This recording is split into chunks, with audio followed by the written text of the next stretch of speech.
Every one of us have some things in our lives that have died. Dreams, goals, relationships. Maybe it was a desire to buy your first home. It just seems like it's gone.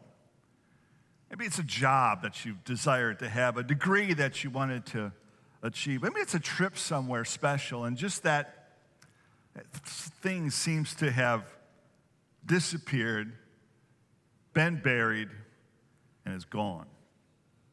I want you to know that with God, all things are still possible.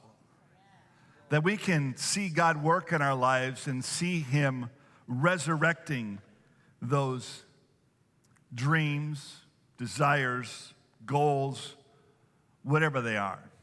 And that's really been the purpose behind this miracle series, is just to stir your hearts up, just to expect to see God working in your lives, not so much ways that might be spectacular, but yet just as much supernatural. Whether it be God's favor, whether it's be God's wisdom when you need it, whether it's God's hand when you need His hand of direction in your life, whatever it might be. So I welcome you to our last and final message in the miracle series. We're going to continue to believe in miracles the rest of our lives, but this concludes as a wrap-up of what we've been doing all summer. So what is a miracle? One of my favorite definitions of a miracle is the theological definition. It goes something like this. A miracle is an event, something happened, brought by the power of God that is a temporary exception to the ordinary course of nature. God came in and bumped into it. He did something for the purpose of showing that God has acted in history. It's when God comes in and puts a little of His extra onto our ordinary and turns it into extraordinary. Our text for this series has been in John chapter 20, verses 30 and 31. Here's what it says. John writes this about the 7 miracles that he includes in his gospel. He says, truly, Jesus did many other signs. Many signs. He did many signs. A sign points to something, and in this case, these signs point to one person. And if there's anything I'd want you to get out of this series, is to get a direct pointing, a look at Jesus. Keep your eyes on Jesus. Whatever happens, keep your eyes on Jesus. Whatever happens, keep your eyes on Jesus. Whatever happens, keep your eyes on Jesus. Whatever happens, keep your eyes on Jesus. Because a lot of things are happening in the world. A lot of things happen in your life. But when you keep your eyes on Jesus, no matter what the storm around you is doing, man, you can walk on water because Jesus is on your side. Many other signs in the presence of His disciples, which are not written in this book. But these are written that you may believe that Jesus is the Christ, the Son of God, and that believing you may have life in His name. I've said it throughout this series. There's life, and then there's life in His name. There are 2 different ways to live life. There's a lot of people who are satisfied living a life outside of His name. But I don't know about you, but I found out a long time ago, I do a miserable job living life outside of His name. But there's a life that's lived in His name. That's a life that's devoted to Him. A life that's always learning, always growing, always developing, always learning from God's Word how to live life. There's that life, a life lived in His name. That's the life Jesus said was a life of abundance, to the full, to the overflow. It doesn't come any other way than to keep your eyes on Him, keep your eyes on His Word, trust Him, release your faith daily for the things of God to happen in your life. There's life, and there's life in His name. Why? Because He's the same yesterday, today, and forever. We may read the Bible as a book of history, but I'm here to tell you the Bible is present tense God's power in our life. So this summer we've been studying out of the book of the Gospel of John. 7 miracles. We call them the best of the best. Why? Because each miracle points us to a truth of who Jesus is to us. Number one, Jesus turned water into wine. We learned about the power of his word. Whatever he says, do it. Number two is the healing of the nobleman's son. We learned the power of faith. Then there was the healing of the impotent man. We learned about grace and the importance of God's grace in our life. Then Jesus feeding the 5,000. We realized and learned about provision from God. Then Jesus walked on water. We learned about peace. Then we saw Jesus last week healing the man born blind. We learned about light. And today, as we wrap up, we're going to see Jesus raising Lazarus from the dead. Now listen, here's what I want you to see in these 7 miracles. The power of the word, the power of faith in that word, God's grace causing all of it to come alive into our lives, his constant provision for us, his peace that passes all understanding, the light, the revelation that comes when you don't understand something, when you're blocked by something, when something is blind to you, and when God brings a light to it, I'm telling you what, it changes everything. Then finally today we realize about life, the power of life in God. Because the Bible says we've already passed from death unto life. And that's the good news, and I think sometimes we mischaracterize it as if this is the best life. This isn't the best life. This is a substitute for the best life. The best life's going to be with him. And so when we leave our bodies, man, Paul said it's far better to be with him. Far better. There's life, and then there's life in his name, and then there's life with him. I'm here to tell you that life with him is going to be a good thing. None of us should fear death. None of us should be afraid to die, because when we go, we're instantly in his presence. Instantly in the joy of his presence. Which brings us to this story today where Jesus raising Lazarus from the dead. One thing I want you to know as we've talked about each one of these miracles is there's a thread through each miracle, and the thread is faith. Faith. It's our faith, it's our trust in God and his word. In fact, in today's miracle, the word, some form of the word believe is used 8 times. 8 times. Again, here's what I want you to see. Because sometimes people think about our relationship with God and they put all the emphasis on God. And what God is always reminding us is it's a partnership. It's what he's done, what he's doing, and our faith that appropriates those things. Our faith connects with the power of God, with the life of God. Here's today's, what I want to call today's power text. Here's the text I want you to get out of today's message. Here it is. In fact, let's read this together, because this is in the middle of the story. We're going to see Jesus say these words, but I want you to get this in your, I want to give you the cliff notes I had before the message, all right? Here it is. Would you say this with me on the count of 3? Let's say it slowly and clearly, and let's say it together. You ready? 1, 2, 3. I am the resurrection and the life. He who believes in me, though he may die, he shall live. Let's say it one more time. 1, 2, 3. I am the resurrection and the life. He who believes in me, though he may die, he shall live. Give the Lord some praise for that. Isn't that cool? That's his word. That's his promise. All right, let's jump into today's miracle story. John chapter 11 and verse 1. Now a certain man was sick, Lazarus of Bethany, the town of Mary and her sister Martha. It was that Mary who anointed the Lord with fragrant oil and wiped his feet with her hair, whose brother Lazarus was sick. Therefore the sisters sent to him. They sent a messenger to him, saying to Jesus, Lord, behold, he whom you love is sick. If you have a written Bible or taking notes, that word love is phileo. It's the love for friendship. Your friend, she's saying, is sick. Let me show you where this particular story, we've been looking at different parts of Israel where these stories happen.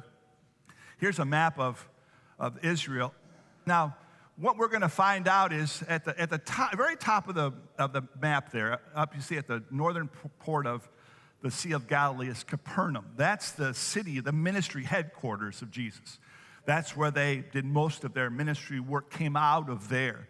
But they actually had been in Jerusalem. You know this story we shared last week. They were in Jerusalem, and they kept getting into trouble with the Pharisees, with the religious leaders. And the Pharisees, as you know, wanted Jesus to die. They wanted him away.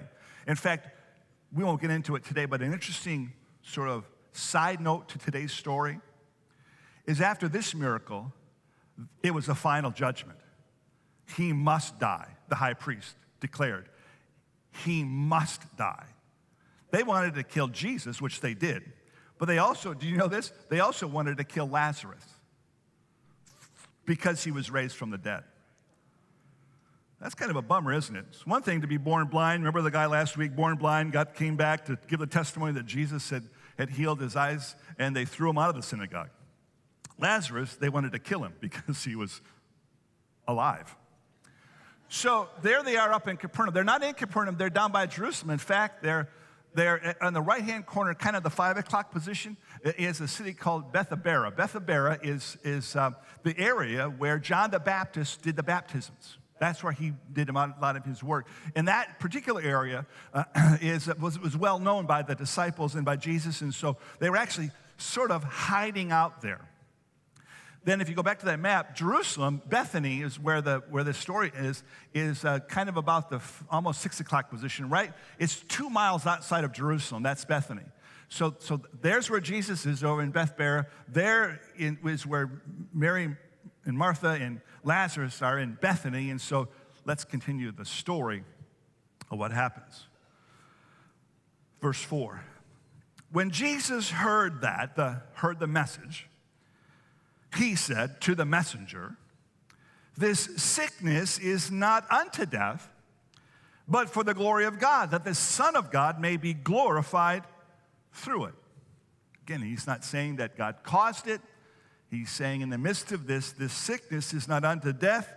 It's that God may be glorified. In fact, he didn't say that he wouldn't die, because we're going to find out that Lazarus was already dead. That as they sent the messenger to Jesus, Lazarus died. Here's what we know. This sickness was fatal, but it was not final. With God, it's not over till it's over. Verse 5. Now Jesus loved Mary and her sister Martha and Lazarus. He loved them.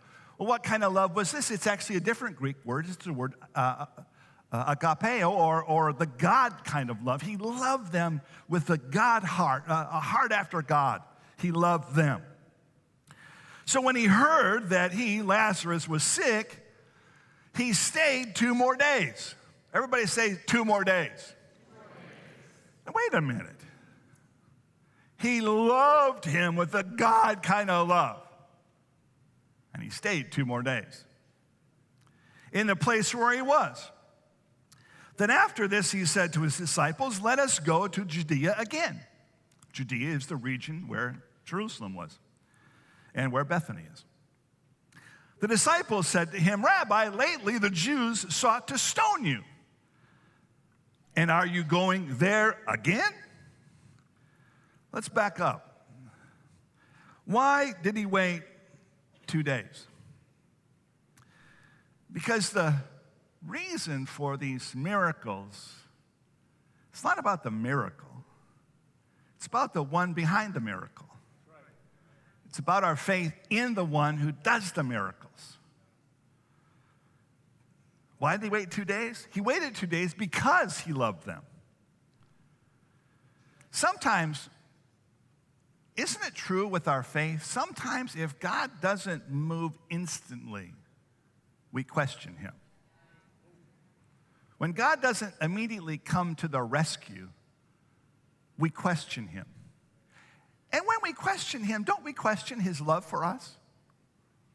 You know, sometimes as a parent, have you ever had to do tough parenting when you didn't come to the rescue of your child? You say, why didn't you come and rescue your kid? They were about to make a mistake. Well, you know what? Sometimes you got to learn by making some mistakes. To truly love somebody, sometimes you got to let them go through some stuff. Why? Because that's how they learn. That's how they grow. James said it this way. He said, when your faith is tested, then your endurance has a chance to grow. The life of faith is not an easy life, guys. Sometimes it's hard. Sometimes we don't get instantaneous responses to what we ask for. Sometimes when we say, Jesus, the one you love is sick, Jesus doesn't show up when we think he should. But I'm here to tell you, he shows up with exactly what you need when you need it. Whatever it needs, whatever it is you truly need. So 2 more days, that's essential to the story. And here's what you need to know. His delay was not the cause of the death. His delay was not the cause of the death. Let's look at the 4 days that happened. It's a 4-day period that this happened in. As I mentioned, Bethbara is about 20 miles from Bethany. It's a day's journey. So day 1, the messenger arrives. He arrives in Bethbara. And that day is the day that Lazarus died. Day 2, the messenger returns. Day 3, Jesus waits another day. And then he departs. And now he arrives in Bethany. Verse 9. As he's going and explaining to his disciples what they're doing, he says, are there not 12 hours in a day? If anyone walks in the day, he does not stumble because he sees the light of this world. But if one walks in the night, he stumbles because the light is not in him. These things he said, that after he said them, our friend Lazarus sleeps, but I go that I may wake him up. A couple of things about those verses. The Jews and the Romans both divided days in 12-hour segments of day and night. The pattern was we work in the day, we rest at night. His disciples said, Jesus, why are we going back to Judea? They want to stone us. Jesus' response is, I have work to do. I must be about my Father's business. It's daytime. It's the time for us to do our work. But I want you to notice what he says, too, about their work. First, he said, our friend, Lazarus. He included Lazarus' friendship with the whole group. Then he said that I may go and wake him. Notice he didn't say we will go and wake him.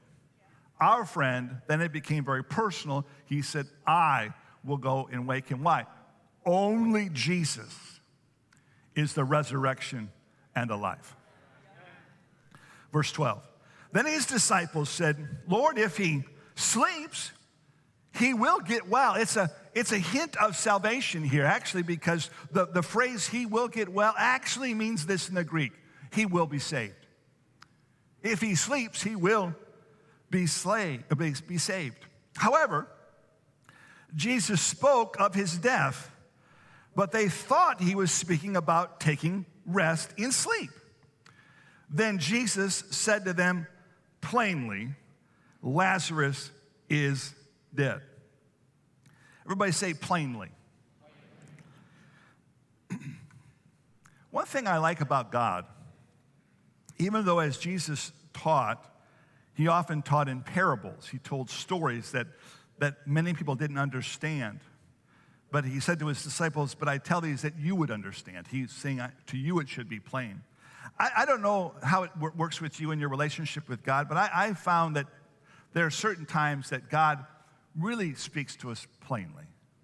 Or when Beth and I were married, we'd gone to Bible school. I was going to live by faith and without a job because I was a man of great faith until all our money ran out. And then you begin to question how great your faith really is. And as I prayed and sought God, crying and laying out before him, literally on the ground, I heard these words: "Get a job, dummy."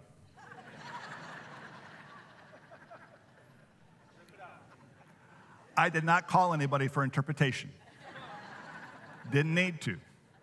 So aren't you glad that God speaks to us plainly?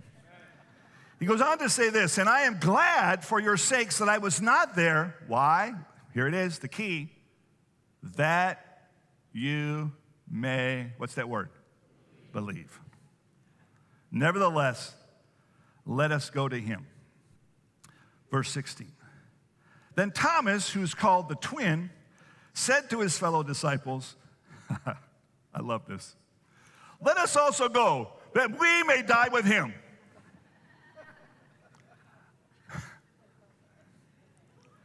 Everybody has a Thomas in their life, don't they? Everybody has that guy. Okay, let's go. We'll die too. If you don't have a Thomas in your life, it might be a good time to look in the mirror. You know what I'm saying? You might be him. Now, I don't know. I just get a kick out of that when I read that. It just makes me laugh. Because sometimes, well, here's what I think. I believe Thomas was devoted, but he was a doubter. Can you be a devoted doubter? I think you can be. But you can grow your faith. Remember, it stayed with him all the way to the end, right? Because he said, "Unless I see his, the holes in his hands and the hole in his side, I will not believe." He was definitely wired to be a doubter rather than a believer. But he was one of the 12. Verse 17. "So when Jesus came to Bethany, he found that Lazarus had already been in the tomb 4 days." That's why we had to understand the 4-day period. But why 4 days? Why was 4 days? Why not 3 days? Why not 5 days? Why 4 days? Well, the Jews had a superstition that when one died, when their bodies died, that the spirit of the man would actually sort of linger around the body for a day, for 2 days, and then for 3 days. But after 3 days, starting of the 4th day, the body would begin to decay. And they believed that at that point, the spirit departed. Why 4 days?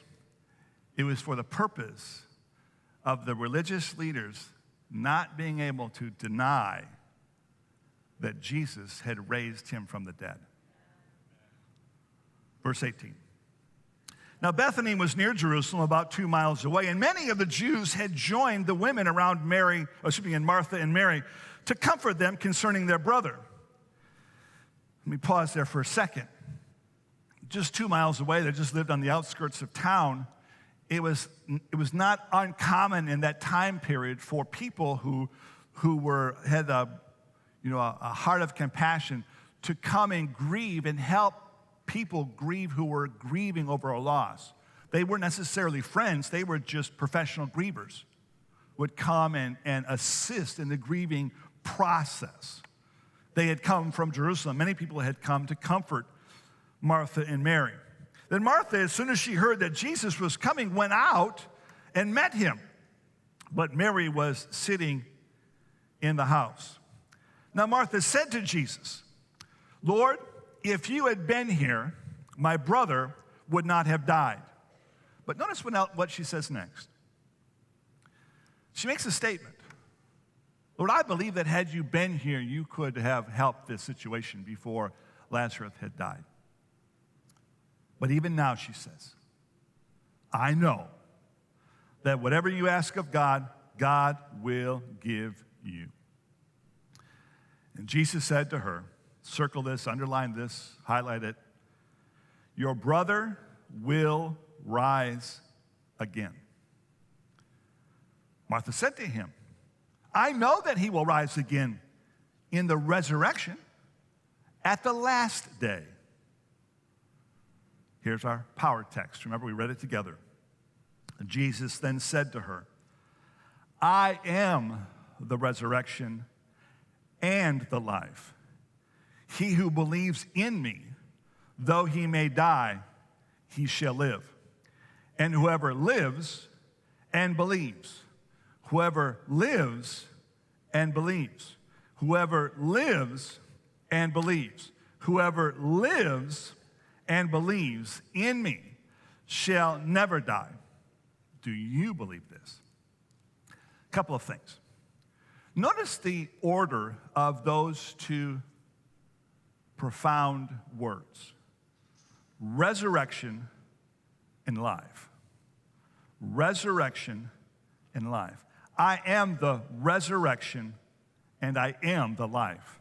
I am the resurrection and I am the life. If somebody's going to be the resurrection, doesn't life have to be before the resurrection? Because there'd have to be life, then what?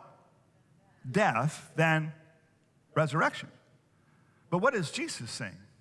Jesus said, I'm the resurrection and the life. What's he saying? He's prophesying of what he's about to do in the not too distant future, which was to go to the cross for all of us, to give his life on our behalf so that we could be raised from the dead, partner in his resurrection, and receive life. You see, here's the good news, folks. We've already passed from death to life because of Jesus Christ. Give God some praise for that. The question is, do you believe this? Because if you believe it, it changes everything. If you believe that you were dead in your trespasses and sins, you were separated from God, destined for an eternity apart from him, and you've received God's saving grace, you've received Jesus as your Lord, you have already passed from death unto life. You're already experiencing to some degree the life that Jesus came to give you. And our job is to continue to grow in that life, to experience that life even to a greater degree. You see, having a revelation of the resurrection is essential to experiencing the true life that God intends for all of us. Resurrection. One of my favorite definitions of the word resurrection is this: standing up again. Standing up again. I know there are people here this morning, you've been knocked down.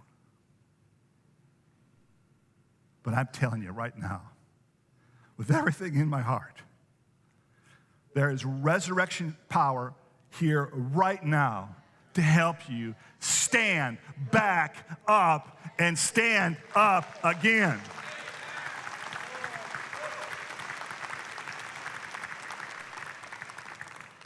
Verse 27, she said to him, "Yes, Lord, I believe that you are the Christ, the Son of God, who has come into the world." Wait a minute, what a response to that. He said, "Do you believe this, Martha?" And she gives one of the most complete and strongest Christological confessions in the entire Gospels. This is it, that you're the Christ. You're the Son of God who's come into this world. You're it. You're the one. And I love it's called in the Greek, the perfect tense. Here's how that will be better translated. Jesus, I have believed, and I will continue to believe. Even though my world's been rocked, even though I feel like I've been knocked down, I have believed, and I will continue to believe. Why? Because she's learned to keep her eyes on Jesus. It's almost as if we have to take a bump beyond the miracle. The miracle is just the sort of the trampoline we jump on because we want to keep our eyes on him. See, sometimes we think it's all about the sign. It's not about the sign, it's about the Savior. It's never been about the sign. The sign just points to something. The sign that says Detroit isn't Detroit. We take our pictures by signs of cities sometimes. But that's not the city, that's just the sign. We have a sign in Kalamazoo. You drive into Kalamazoo, there's a sign. That's not Kalamazoo, we're Kalamazoo. Jesus was bringing resurrection from the shadows to the light. In other words, he was bringing revelation of what the resurrection was. He was taking it from something in a book and turning it into a person. You know, when you're sick, you don't need a medical book, you need a doctor. When you're having legal problems, you don't need to get law books. What do you need? A lawyer. You need a person. Jesus was bringing resurrection from a book, from a character, to Christ, to a person. Finally, he was bringing resurrection from the future to the present. Oh, Jesus, I know that in the end that Lazarus will be resurrected. We'll all be resurrected in the end. Jesus, no, right now. I am the resurrection and the life. When she had said these things, she went away secretly, called Mary, her sister, saying, "The teacher has come and is calling for you." As soon as she heard that, she arose quickly and came to him. Now Jesus had not yet come into the town, but was in the place where Martha had met him. Then the Jews who were with her in the house and comforting her, when they saw that Mary rose quickly and went out, followed her, saying, "She is going to the tomb to weep there." Then when Mary came to where Jesus was, she saw him. She fell down at his feet, saying, "Lord, if you had been here, my brother would not have died." That sounds familiar. Why? It's the exact same thing her sister Martha said, which means obviously they'd been talking about this. She fell at his feet. We don't see Sister Mary very often in the Bible. We see her 3 times. And it's an interesting thing. She's always at the feet of Jesus. Luke 10:38, she was at his feet listening to his words. That's when Martha said to Jesus, "Jesus, tell Mary to come help me serve."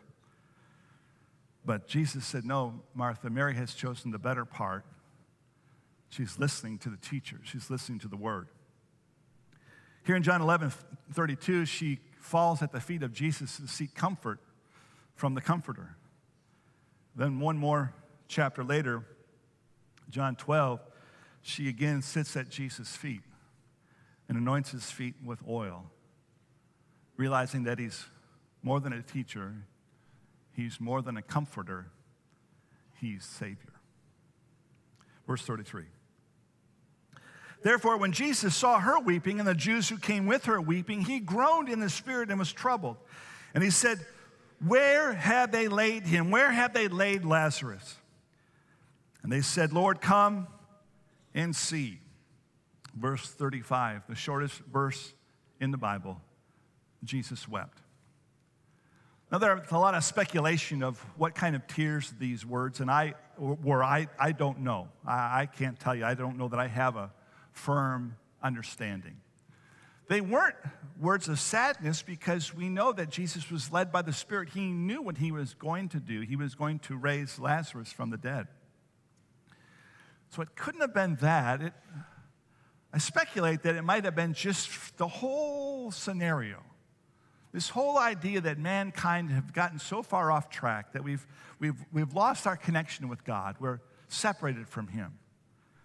Was it a glimpse into the future of what he would do here in a short time when he too would be laid into a tomb? I don't know. But when the Jews saw this, they said, "See how he loved him?" Some of them said, "Could not this man who opened the eyes of the blind have kept this man from dying?" Then Jesus, again groaning in himself, came to the tomb. It was a cave, and a stone was laid against it. And Jesus said, ready for this? "Take away the stone." Martha, the sister of him who was dead, said, "Lord, by this time there's a stench, for he has been dead 4 days." 4 days.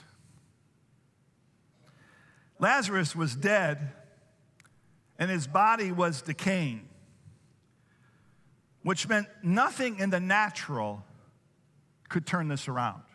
The process of decay had begun.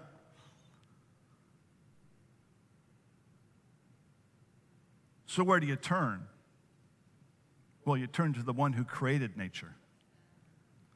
You see, when you need a creative miracle, it makes sense to turn to the Creator. Jesus said to her, did I not say to you that if you would, what's that word? Believe. You would see the glory of God. You see, God's promise never changes. Genuine faith relies on God's promises, and it releases God's power. Believe what he said. Then they took away the stone from the place where the dead man was laying. I love this. We've seen it before. What did Jesus do? He lifted up his eyes. Every time we face critical things in life, we lift up our eyes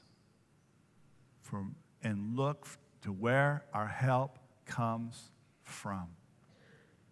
That's a life of devotion. That's a life of being a Christ follower, is when troubles come, we don't do this.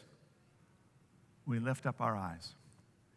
He lifted his eyes and said, Father, I thank you that you have heard me, and I know that you always hear me. But because of the people who are standing by, I said this, that they, why is he saying it? That they may believe. You get the idea that what we believe is important? Believe that you sent me. And now, when he had said these things, he cried with a loud voice, Lazarus, come forth. And he who had died came bound hand and foot with grave cloths, and his face was wrapped with a cloth. And Jesus said, the third command, loose him and let him go. Lazarus is a picture of all of us who have been separated from those things that God has intended for us. Jesus' call to them was, take off the grave clothes so that we can replace the grave clothes with grace clothes, with his grace, with our new life with Jesus. I like something St. Augustine said. He said this, he said, it's a good thing that Jesus called on Lazarus by name. Otherwise, the cemetery would have emptied. Well, why do we know that? Well, we know that because God's no respecter of persons. What will work in one person's life will work in another person's life because God's for us, he's not against us. He's got, I was going to say he has no favorites, but actually he's got his favorites. You're his favorite. You're his favorite. He wants to work in your life. So here's what we're going to do as we wrap up the series. Number one, I'm going to tell you a story. Number two, the worship team's going to sing a song, and during the song, while it's playing, I have a great expectation that God's going to minister to your heart.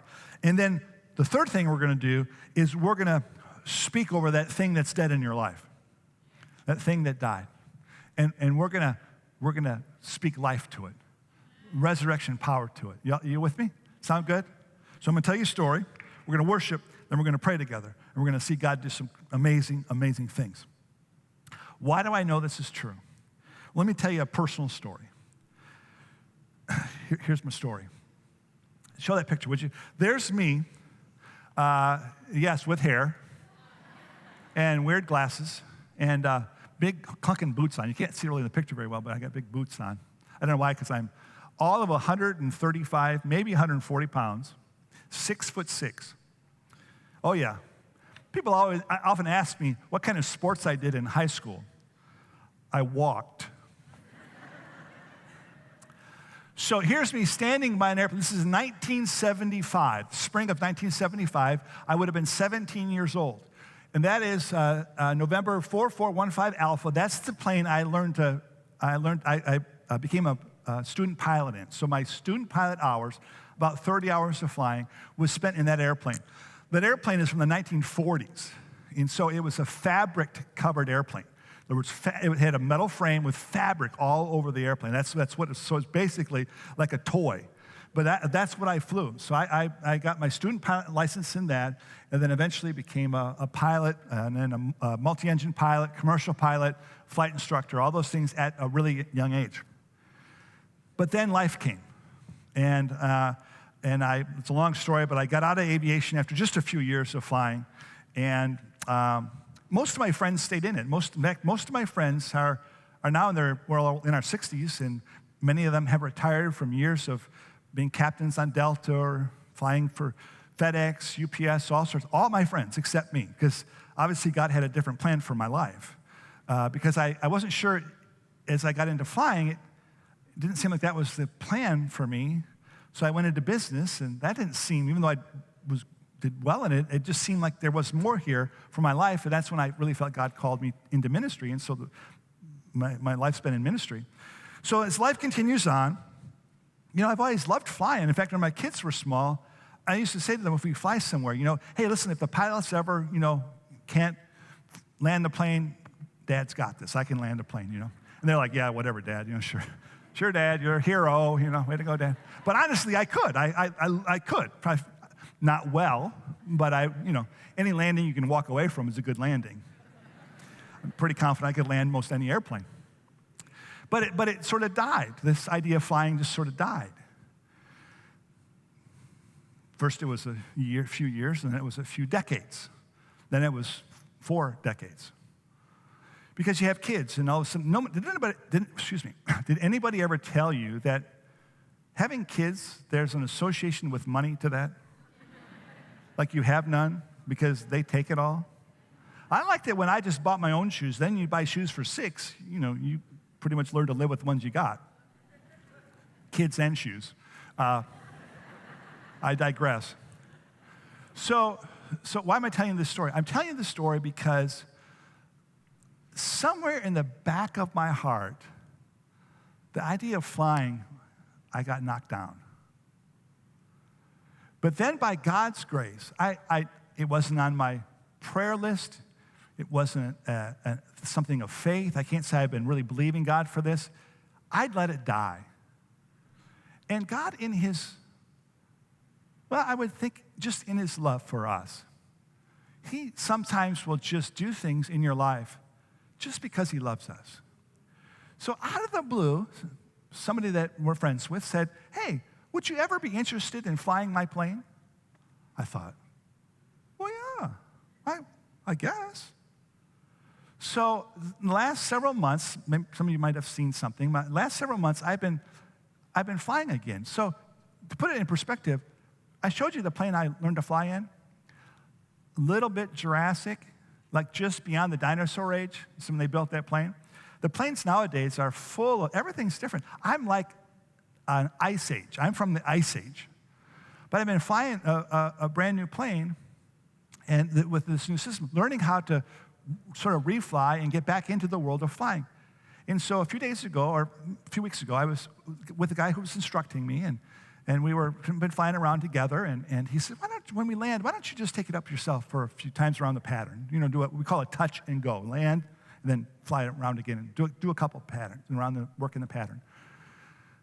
I thought, oh, yeah, well, sure, why not? Yikes. So he gets out of the airplane, and I take it, and as I'm taxiing to the runway, I get an overwhelming sense of, like today, remember when after worship, just sensed the Lord's presence? I felt an overwhelming sense of God's presence. I thought, God, you're so awesome. I didn't believe for this. How many know Lazarus was not believing to be raised from the dead? He was dead. He'd been dead 4 days. But God, in his, remember, Jesus had agape, a love for Martha, Mary, and Lazarus. He loved them, and he raised them from the dead. See, he loves you. And whatever dream you have, I believe he's going to raise it from the dead today. So here's a picture of what happened 2 weeks ago. Look at this. That's me. That airplane is not covered with fabric. Now, I'm a little bit worn out. You know what I'm saying? The hair's gone. I'm no longer 135 pounds, but that's me in front of that airplane. It's not my airplane, by the way. Just sure you don't. I'm just being let to fly it. Isn't that cool? So, amen. So that's why I know if it's true for me, it's true for you.